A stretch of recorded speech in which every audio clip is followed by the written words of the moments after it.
Miss Gabaglita! With Tita Cora and Kapitana Sisa. Same, pero iba. We are number 1 on 6.7 Energy FM. Pag huwag mo sabihin radyo. Sabihin mo. Yan, sa magandang umaga pa rin po, Metro and Mega Manila. Ako pa rin po si Kapitana Sisa. At ako naman si Tita Cora. At ito pa rin ang Baklita Asaw. Woo! Hello pa rin po sa inyong lahat dyan. At syempre sa mga nanonood via our digital platforms on Facebook, TikTok, and of course to our YouTube channel on Energy FM. Ayan, hello po sa inyong lahat sa kayong panig ng mundo. Oy, good morning din ha sa mga nakakabasag ng gamit dyan. Tama, lalo si Lindsay. Pinaalala ko lang kasi di ba Mare, kapag bata ka pa tas nakabasag ka ng gamit mo, parang takot na takot kang aminin sa parents mo. Correct, laging defense mechanism. Hindi po ako yun. Oo, hindi pa ako yun. Kaya alam no kagad kung sino may kasalanan. Kagaya ng pag-deny mo kapag umutot ka. Oo. Sino yun? Gaganon ka na kagad. Diba? Ikaw yung umutot pero ikaw pa yung nagtatanong kung sino yun para hindi ko mapaghilalaan. Ay, nako. Baho! Grabe ha! Gaganon ka na kagad. Okay, pero bago ang lahat, syempre inanyayahan natin ang lahat. Of course, matutunghayan nyo na po, of course, mamaya po yan. Ngayon ay Wednesday. Of course, ang ating latest episode para sa ating Baklita sa Podcast Season 3 powered by Bingo Plus. Diba? Kaya nga naman ang tabayanan yan on Spotify and of course sa mga social media ng Baklitas. Diba? Ano na ba kayo? Naka-subscribe na ba kayo? Or naka-follow na ba kayo sa ating Spotify account? Correct, diba? Hanapin nyo lang po yan, The Baklitas.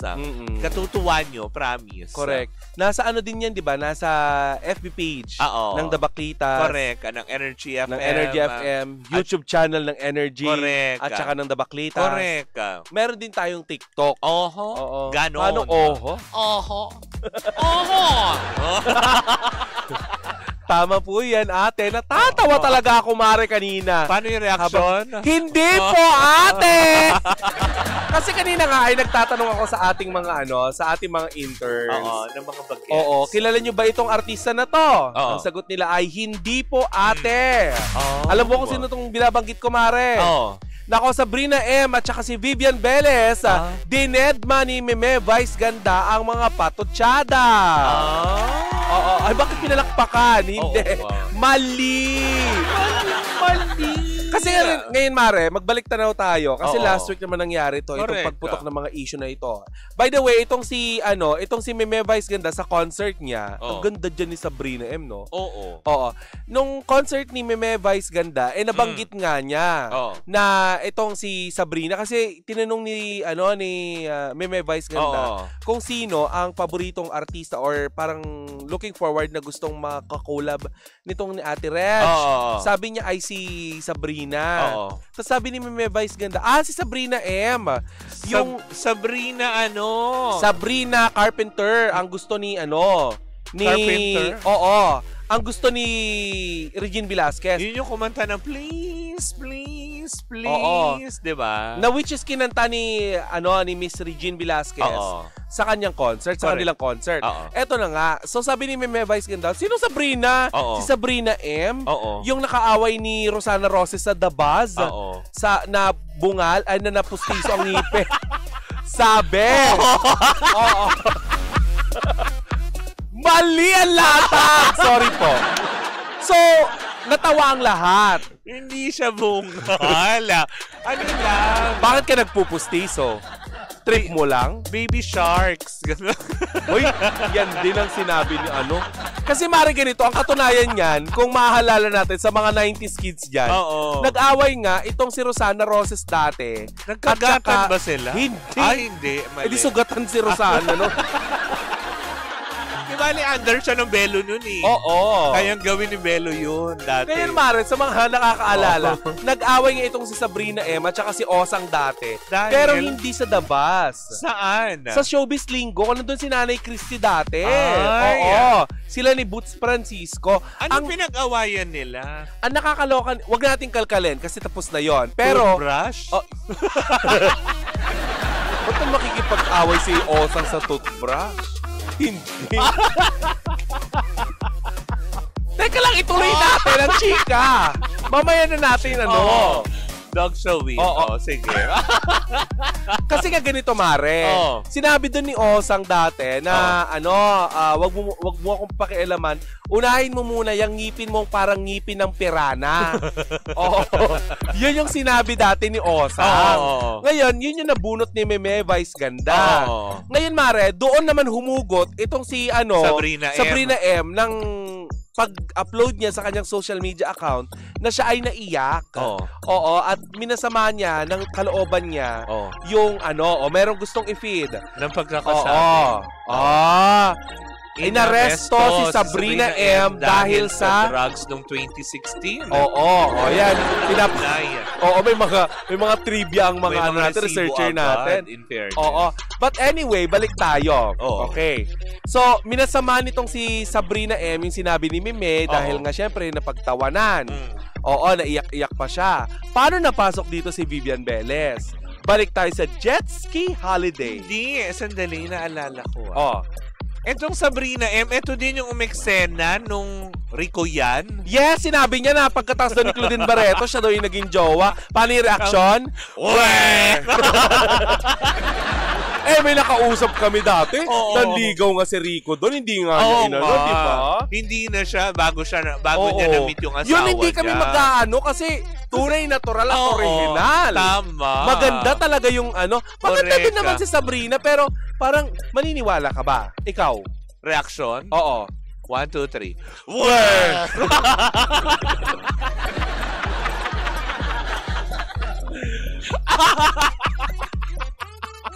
Okay, si jet ski holiday. Okay, pasok tayo jet ski si holiday. Bikining Itim, di ba? Si Bikining Itim.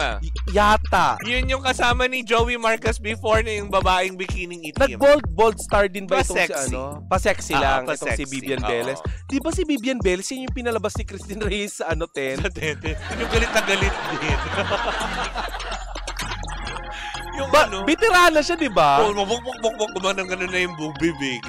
Anong kwento sa kanya? Di ba may jet ski holiday? Ang nakakaloka dito, pasawsaw din itong ate mong Vivian Velez. Bakit? Anong ginawa? Super post din siya, Mare. Na ang kinakain niya ng burger is Burger King daw. Hindi na So habang tumutunog yung cellphone. Ano ba yun? Burger King na daw ang kinakain niya. Kasi ang endorser daw, si Kabayong Clown. Ayun yung may nabasa. May nabasa naman ako sa message doon. Yun na nga yung nakita ko.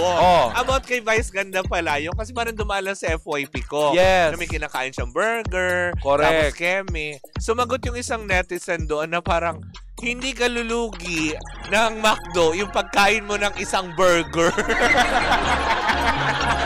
Actually, mga nagsasabi nga na i-cancel ang McDo, bihira lang din naman kayong mag-McDo. Correct, diba? Diba? Na parang tipong pagka, alam mo yun, nakasahod, yan, McDo. Oo, buti sana kung stockholder kayo. Correct. Kaya nakita mo, Cora. Halos araw-araw, diba? Sa loob ng ilang taong ko na dito. Diba? Bakit? Kasi yan lang meron dito sa kanto namin. Nanghingi ba ako ng libre sa McDo? Tama. Hindi ako humiling ng ex-deal sa McDo. Tama. Dahil binibili ko. Tama. Yun ang kawalan kasi 3 taon. Tama. At kung kumain siya ng manok, not 1, but 2. Diba? O hindi yung 2-piece na magkasama. Hindi, dalawang order ng 1 piece. Correct. With large Coke and fries. Oo, ang daming pre-promote McDo, Coke, baka naman. Baka naman pwede kayo magpadala kahit naman yung nuggets lang. Hindi na namin ipopromote yung soft drinks na lasang salitre. Ay! Yung kala mo Arniban na nilagyan ng spirito. Peace, Hanabi. Anyways, balik tayo dito sa dalawa na to. So, hinihintay ng sambayan ng Pilipino. Magsasalita kaya si Meme Vice Ganda? With it, sabi ng ibon. Tiririt. Oo, hindi nagsalita. Bakit? Kasi nga, Mare, kung maalala mo, meron nakarating sa atin na balita dati na hindi daw nga gusto ni Meme na i-share ang kanyang platform, lalo na ang kanyang spotlight, 'di ba? Sa mga taong, alam mo yon, noise kung tawagin niya. Correct. Kasi obviously, ginagamit si Meme para sila ay pansinin ng tao. Kasi nga, 'di ba, unang-una na lang, kaya nga naalala ko yun si Sabrina M, diba? Yung isyong Rico yan lang. Kanina nga, tinanong diba, kahit na gumawa ka na nga ng kwento na ikaw ay niligawan after ng Claudine. Sabi tuloy ng mga tao, paano yung reaction? Weh! Paano yung reaction ni Claudine? Weh! Diba? Ang taray naman nun. Ang taray tapos daw Claudine Barreto. Tapos biglang pak. Bumaba? Diba? Ganun lang po. No, parang tipong ano yun. Oo. Nagsawa na Hindi sa ko kasi buhay nakita yung dating ngipin. Nagsawa na sa buhay niya. Pakapariwara na ako. Eto nang jojowain ko. Sabi tuloy ng mga netizen, lakas ng tama nitong si Sabrina M, no? Diba? Pero alam mo, kasi may mga syempre, wag din naman natin ialis kay Sabrina M yung karapatan na masaktan, 'di ba? Pero kasi nakalkal kasi mare. Wag gumamit at the expense nung alam mong matindi ang usapin. Oo, sa diba? Kasi yun, eto nga tayo magaling tayo mamuna ng kapwa natin. Likas yan, diba? Sa mga Pilipino. Amin man natin kay artista ka man o hindi. Likas natin yung mapagkutsa, mapagpula, ganyan. Oo. Sa ika nga ng mga taga-Laguna, mapagpula. Diba? Pero pag kayo ay napupulaan na, nagagalit kayo. Correct. Diba? Yung pag binalik sa inyo, yung pagpansin. Diba? Katulad sa kanya, hindi naman siya pagsasabihan ng ganun or masasabihan ng masakit na salita or patama ng mga salita lumabas sa bibig ni Meme Vice. Kung hindi ka rin una kasing nag-react. At talagang kinanti mo din siya. Diba? Hindi, nauna si Meme kasi joke niya si Sabrina Oo, nag-react lang naman si Sabrina. Kumaga nag-react siya. Tapos patungkol pa dito sa usapin na ito. Tapos biglang dinadrag mo yung usapin tungkol dun sa nakatatapos lang na concert. So, di ba? Parang ano to, Ti? Dinet ba tuloy ni Meme? Ano ka daw-dawan? So so ang pangalan na pala ngayon ni Meme Vice Ganda ay Daw-dawan. Daw-dawan. Diba? Tsaka isa pa, nakakaloka din naman si Miss Vivian, no? Nire-respeto yan dahil isa yan sa mga veterana. At hindi parang sinusuportahan yata niya ang dating Pangulong Rodrigo Duterte. Oo, wala namang masama doon. Kumbaga, sabi nga ni Papa O, diba? May kanya-kanya naman tayo ding pananaw yan. Gusto mo suportahan tong taong to, suportahan mo. Pero wag mo na akong hikayatin kung ayaw ko din naman at wag ka rin magalit. Doon sa mga ayaw din naman sumunod sa gusto nyo. Oo. Dahil may kanya-kanya tayong gusto. Diba? Para at saka kapangyarihan niya ng mga ng mga consumers kung bibilhin nila yon. Oo, hindi nyo kailangan panawagan na kung kayo ayaw nyo kumain. Ang tanong dyan, Mare, may impluwensya pa kaya si Vivian Velez sa mga Gen Z ngayon na tumatangkilik ng McDonald's? Baka sa senior. Hindi ba? Hindi, totoo. Yung mga kabatch niya. Basta sure ako, Mare, si Meme Vice Ganda. Hindi yan papayag. Hindi baka sa seniors. Hindi yan papayag na palalabasin siya ng 10 ni Christine Reyes. Naman kasi, ba't ka nagpapalabas ng nagpapalabas ang kasama? Kaya nagalit tuloy sa TV Patrol yung lola mo. Sino siya? Keme. Buti nga hindi sumayaw si Christine. Paano sayaw? Nung sinaming, sino siya? Ang galing niyang gumiling, ang galing niyang Si lalo nagbula-bula yung Kaya pala pinatay yung kanyang karakter. Tinegi na lang. Oo. Ano ba kasi problema? Sa tent? Alam mo yan ang alamin na natin kung ano ga naging genyo. Ano nga ang naging problema nitong si Ilocano ka? Oo nga. Nagrabe ka man sobra ka man.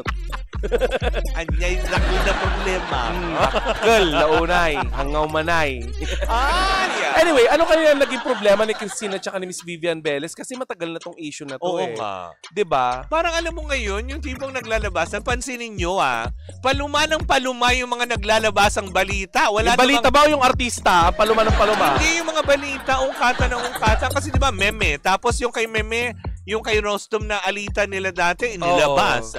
Tapos sino pa hugot sila from the past. Oo, diba? Tapos ngayon, yung issue naman din kay Meme, yung issue nung 2016 niyang yung sa sinasabing party Keme na illegal something, diba?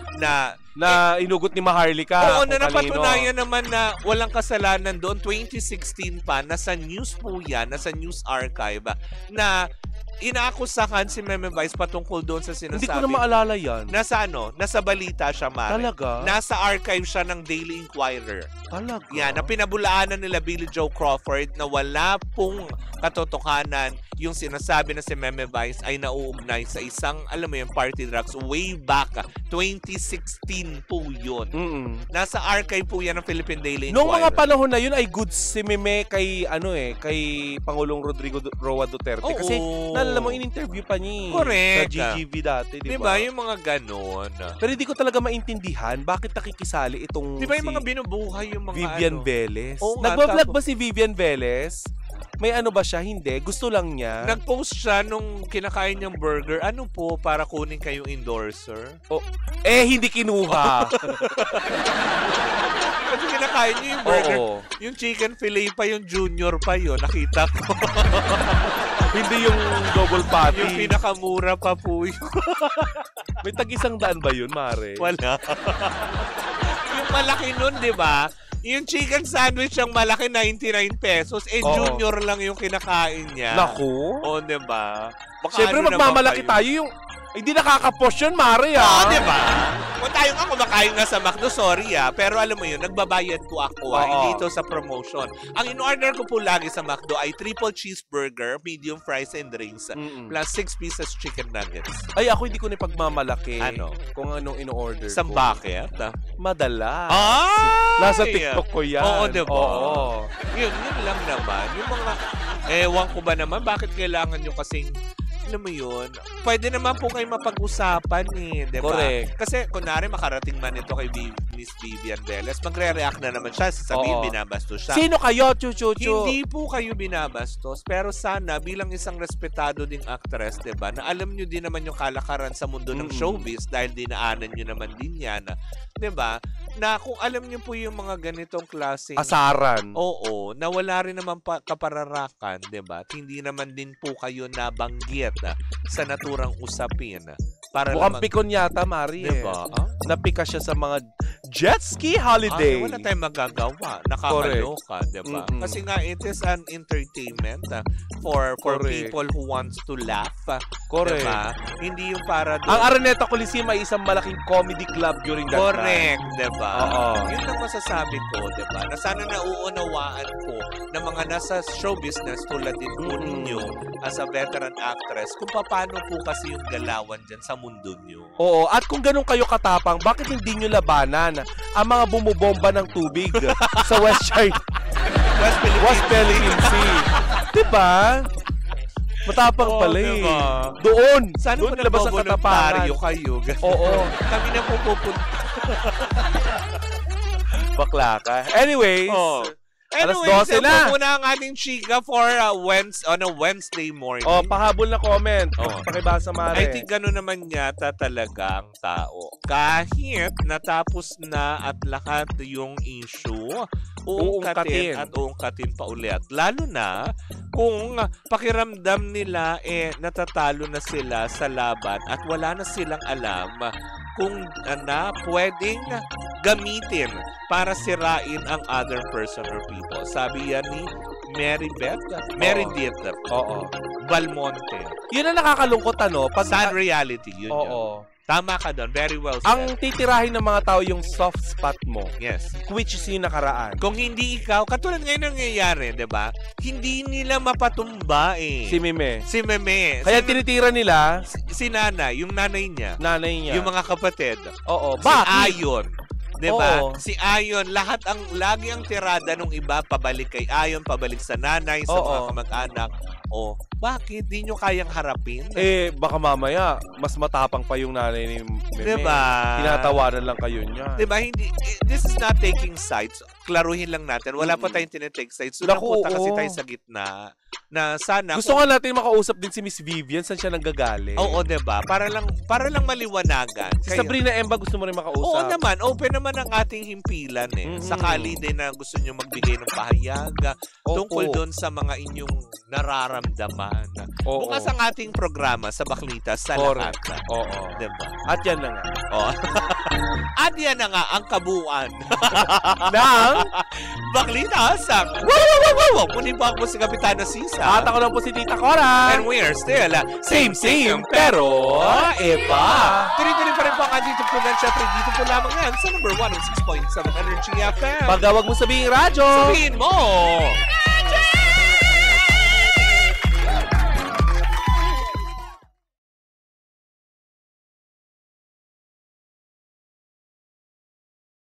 Hi Pangga! Ako po si Gandang Kara and don't forget to follow us sa lahat ng mga social media platforms namin at Energy FM 106.7 sa Facebook, sa Twitter, Instagram, YouTube, and TikTok. At samahan mo na rin ako sa aking programang Hot Stories na lagi po akong live 12 noon hanggang 3 p.m. sa TikTok Live or sa Facebook Live. Ako po nag-iisang chicks ng radyo, si Gandang Kara. Panggawag mo sabihin radyo, sabihin mo, Energy!